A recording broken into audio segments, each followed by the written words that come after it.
Dalam perjalanan hidup, tidak selalu mudah untuk memahami tempat kita di tengah orang-orang sekitar. Kadang, tanpa kita sadari, kita berada di posisi yang membuat hati terasa berat, diabaikan, tidak dianggap, atau bahkan dijauhi. Fenomena ini bukan sekadar perasaan pribadi, tetapi bagian dari dinamika batin manusia yang terus berubah. Dalam ajaran Buddha, setiap pengalaman menyakitkan adalah undangan untuk melihat lebih dalam, bukan untuk menambah luka, tetapi untuk menemukan kebijaksanaan di baliknya. Dikucilkan bukan hanya peristiwa sosial, ia adalah pengalaman batin yang dapat mengguncang rasa berharga diri.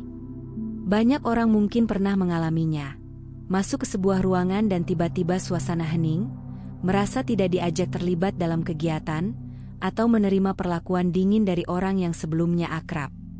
Meski tidak selalu disebabkan oleh kesalahan kita, perasaan itu tetap membuat hati tersayat perlahan.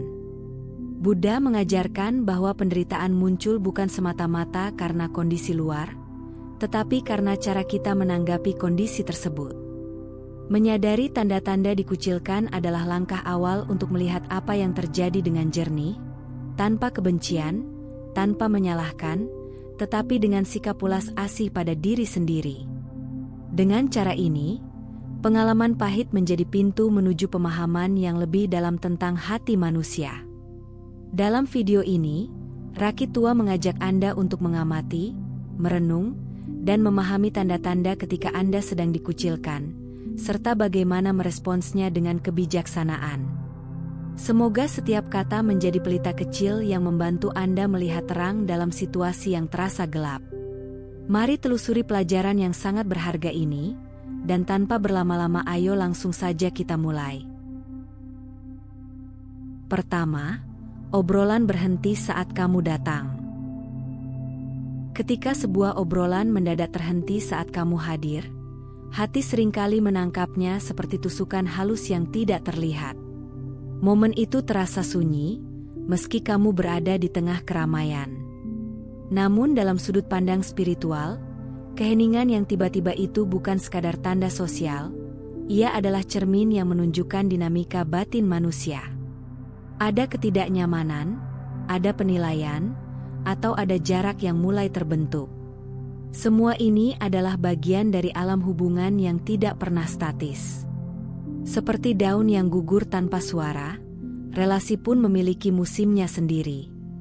Dharma mengajarkan bahwa segalanya bersifat tidak kekal adanya. Ketidakkekalan ini dipahami juga sebagai hukum alam yang mengatur segala bentuk hubungan. Jika dulu kamu disambut dengan hangat tetapi kini kehadiranmu membuat percakapan membeku, itu bukan bukti bahwa kamu gagal sebagai manusia. Itu hanya penanda bahwa kondisi telah berubah. Perubahan ini mengajakmu untuk tidak melekat pada perasaan diterima, karena segala bentuk penerimaan dari luar sejatinya tidak pernah abadi. Kelekatan pada penerimaan justru menjadi pintu lahirnya dukkha, penderitaan. Ketika obrolan berhenti, batin yang belum terlatih cenderung bergejolak, merasa tersisih, merasa tidak dihargai, atau merasa ada yang salah dengan diri sendiri.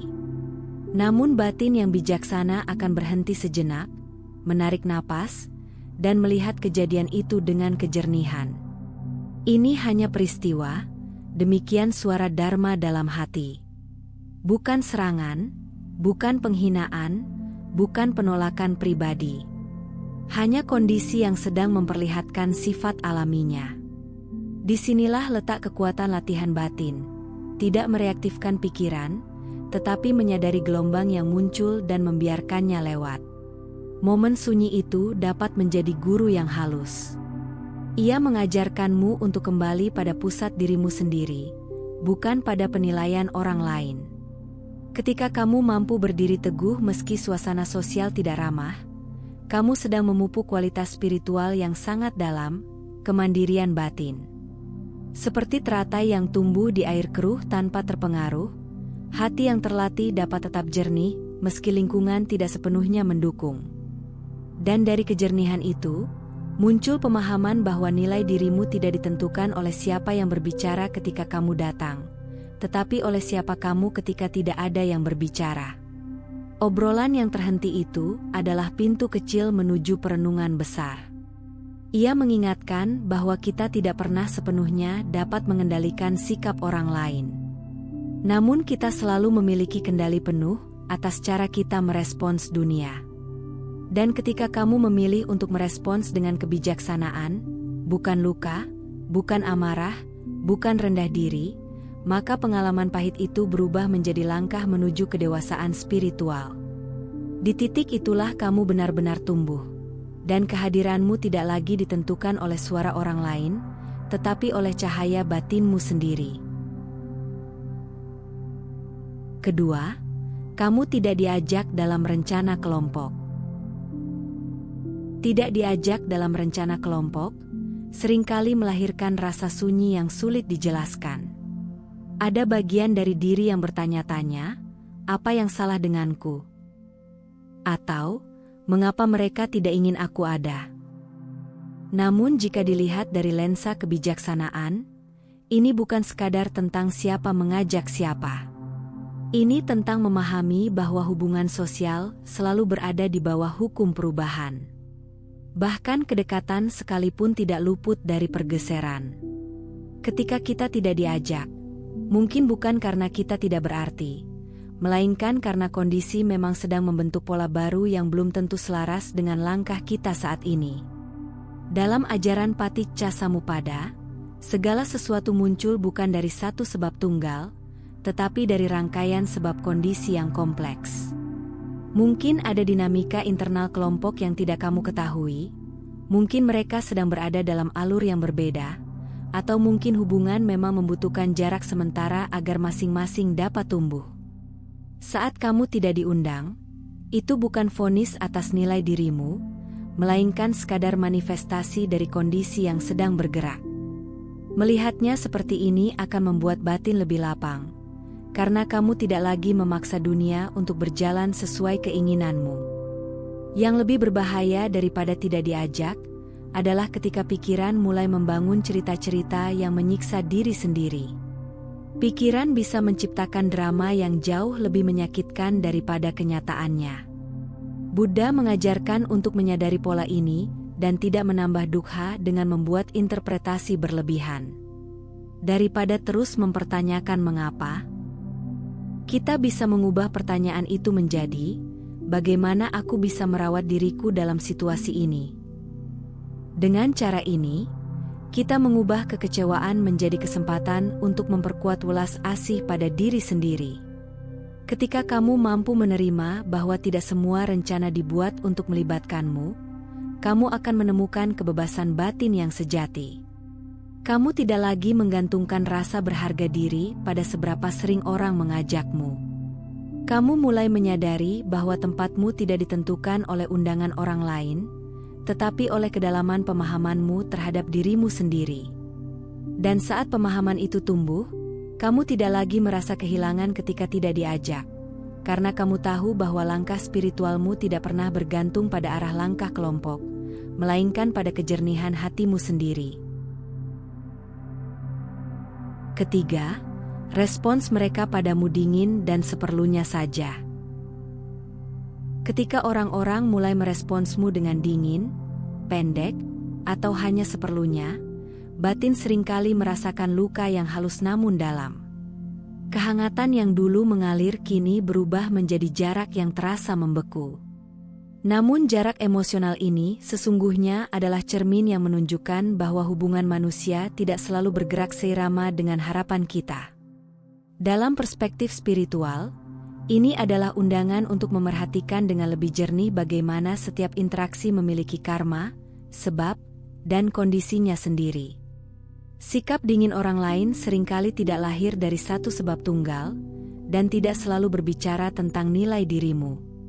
Melihat kondisi ini melalui kesadaran penuh, akan membantu kita melonggarkan cengkeraman pikiran terhadap interpretasi yang menyakitkan.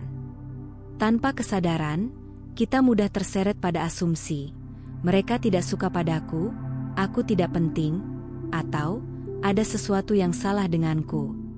Padahal, Banyak jarak emosional lahir dari pergulatan batin orang lain yang tidak kita ketahui. Dengan sati, kita belajar melihat fenomena apa adanya, hanya fenomena yang muncul dan lenyap, tanpa menambah beban dengan cerita yang diciptakan pikiran sendiri. Di saat respons orang lain menjadi dingin, itu adalah kesempatan untuk kembali kepada diri sendiri. Bukan untuk menyalahkan, tetapi untuk bertanya dengan lembut, apa yang bisa kupelajari dari pengalaman ini tentang sifat hubungan? Pertanyaan sederhana ini dapat membuka pintu kebijaksanaan. Kita menjadi sadar bahwa hubungan manusia tidak stabil, tidak bisa dipaksakan, dan selalu berubah mengikuti arus kondisi. Daripada terjebak dalam kesedihan, kita belajar menyadari bahwa kadang yang membuat kita menderita bukan sikap orang lain, tetapi ketidaksiapan kita menerima perubahan itu. Jarak yang mereka berikan bisa menjadi ruang bagi kita untuk tumbuh. Ketika dunia luar terasa dingin, itu adalah momen terbaik untuk menyalakan api kehangatan dari dalam diri. Dengan memupuk cinta kasih dan penerimaan, kita menyadari bahwa nilai diri tidak bergantung pada seberapa hangat orang memperlakukan kita. Justru di tengah sikap dingin itulah kita menemukan kekuatan untuk berdiri teguh, melihat kehidupan dengan mata kebijaksanaan, dan memahami bahwa kedamaian sejati lahir dari dalam, bukan dari respon orang lain. Dan ketika kita keluar dari pengalaman ini dengan hati yang lebih lembut dan jernih, itulah tanda bahwa penderitaan telah berubah menjadi pemahaman. Sebelum dilanjut, jika apa yang Anda pahami dari video ini membawa manfaat, kami dengan rendah hati mengajak Anda untuk mendukung Rakitua dengan memberikan like dan subscribe. Jangan lupa bagikan juga kepada sahabat, keluarga, dan orang yang Anda sayangi, agar semakin banyak yang mendapatkan inspirasi dari ajaran Buddha. Anda pun bisa meninggalkan komentar positif sebagai wujud semangat dalam menebarkan kebaikan. Bagi Anda yang ingin mendukung lebih jauh, silakan berlangganan atau memberikan donasi melalui saweria yang tercantum pada deskripsi video ini. Setiap dukungan Anda akan sangat berarti untuk terus menghadirkan dhamma yang menyejukkan hati. Mari terus telusuri ajaran yang sangat berharga ini, karena kami yakin pesan ini akan sangat berguna bagi Anda di kemudian hari. Keempat, mereka lebih akrab satu sama lain, tapi tidak denganmu. Saat kamu melihat orang-orang tertawa hangat satu sama lain, sementara sikap mereka padamu tetap datar, batinmu mungkin tersentak seperti disentuh angin dingin. Ada rasa sepi yang muncul meskipun kamu tidak sedang sendirian. Rasa itu wajar, namun dalam pandangan Dharma, momen seperti ini sebenarnya adalah undangan untuk mengenali gerakan halus dari ego yang merasa ditinggalkan. Ego menciptakan batas-batas, mereka dan aku.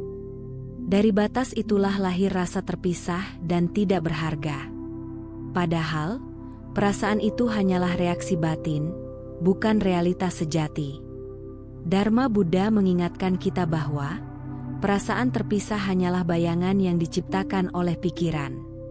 Ketika melihat orang lain lebih akrab, kita sering lupa bahwa keakraban mereka hanyalah hasil dari kondisi yang berjalin, pengalaman bersama, kesamaan minat, atau momentum yang tidak selalu melibatkan kita. Itu bukan penilaian atas nilai dirimu. Hubungan bukan kompetisi tentang siapa yang paling layak dicintai. Seperti bunga yang mekar pada musimnya sendiri, kedekatan pun memiliki waktunya. Memahami ini membuat kita tidak tergoyahkan oleh perubahan dinamika sosial. Dengan pandangan benar, kita dapat melihat bahwa setiap hubungan memiliki batas alamiah, batas yang tidak bisa kita paksa untuk membuka diri. Kadang kita mencoba sedemikian rupa untuk terhubung, tetapi tetap saja ada ruang yang tidak bisa kita masuki. Itu bukan kegagalan, itu adalah kehidupan yang sedang menunjukkan arah yang berbeda. Ketika tidak memaksakan diri untuk diterima, kita justru mengurangi penderitaan yang lahir dari kelekatan. Kita belajar menerima bahwa tidak semua pintu dibuka untuk kita, dan tidak semua lingkaran pertemanan harus menjadi tempat kita berada. Dan di balik pengalaman ini, ada pelajaran berharga, bahwa keakraban yang sejati tidak perlu dicari di luar, tetapi harus dimulai dari dalam diri. Ketika kita menjadi sahabat bagi hati sendiri, memberinya kehangatan, penerimaan, dan kelembutan, kita tidak lagi mudah merasa terpinggirkan oleh dinamika luar. Kita menjadi lebih bebas, lebih damai, dan lebih hadir. Sehingga ketika melihat orang lain lebih akrab satu sama lain, kita tidak lagi merasa kehilangan apapun. Sebaliknya, kita menyadari bahwa jalan spiritual memang terkadang sunyi, tetapi justru dalam kesunyian itulah kebijaksanaan tumbuh paling dalam. Kelima, ada sindiran atau candaan yang terasa menjatuhkanmu. Ketika seseorang melontarkan sindiran atau candaan yang terasa merendahkanmu, batinmu mungkin bergetar seketika. Meski disampaikan dengan tawa, kata-kata itu menusuk dengan cara yang hanya kamu yang bisa merasakannya. Dalam dinamika sosial, sindiran sering menjadi cara halus untuk menunjukkan kekuasaan, dominasi, atau ketidaknyamanan mereka terhadap dirimu. Namun dalam perspektif Dharma, ini bukan sekadar tentang ucapan yang menyakitkan. Ini adalah pelajaran tentang bagaimana energi negatif bisa berkelindan dalam percakapan yang tampak ringan, serta bagaimana kita meresponsnya menentukan apakah kita memperkuat dukkha atau menghentikan rantainya. Buddha menyebut perkataan kasar sebagai parusa waca, salah satu bentuk perilaku yang mengotori batin, baik bagi yang mengucapkan maupun yang menerimanya. Ketika kamu menjadi sasaran sindiran, itu adalah tanda bahwa posisi sosialmu sedang melemah atau bahwa seseorang mencoba menempatkanmu dalam posisi tertentu. Namun yang penting untuk disadari, kata-kata mereka tidak menentukan nilai dirimu. Mereka hanya menunjukkan kualitas batin orang yang mengucapkannya. Jika kita membalas dengan kemarahan, kita hanya memperpanjang rantai penderitaan. Tetapi jika kita menghadapi dengan kesadaran, kita justru memutus lingkaran itu. Melatih kebijaksanaan berarti belajar memilah mana kata yang pantas dimasukkan ke hati, dan mana yang harus dibiarkan lewat seperti angin. Tidak semua kata layak diberi tempat dalam ruang batinmu yang suci. Kadang, kata-kata kasar itu lebih mencerminkan luka mereka sendiri daripada dirimu. Ketika kamu mampu melihatnya seperti ini, kamu tidak lagi menjadi korban sindiran, tetapi menjadi pengamat yang jernih. Kamu belajar bahwa harga dirimu tidak bisa digoyahkan oleh suara yang tidak dilandasi cinta kasih. Kamu menjadi lebih dewasa, lebih kuat, dan lebih bebas dari pengaruh luar. Sindiran yang menyakitkan dapat menjadi guru spiritual yang tak terduga. Ia mengajarkan keteguhan, pengendalian diri, dan kejernihan batin. Ia mengingatkanmu bahwa kedamaian sejati bukan berasal dari kata-kata orang lain, tetapi dari kemampuanmu menjaga hati tetap bersih meski dunia tidak selalu lembut.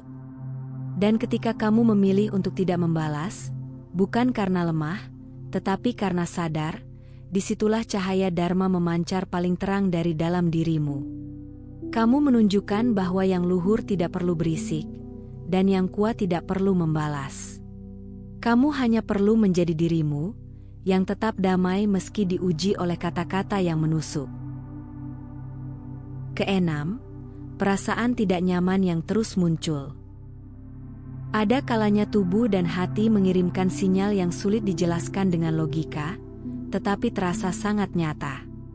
Ketika kamu berada dalam sebuah kelompok dan perasaan tidak nyaman terus muncul tanpa sebab yang jelas, itu adalah suara lembut dari intuisi.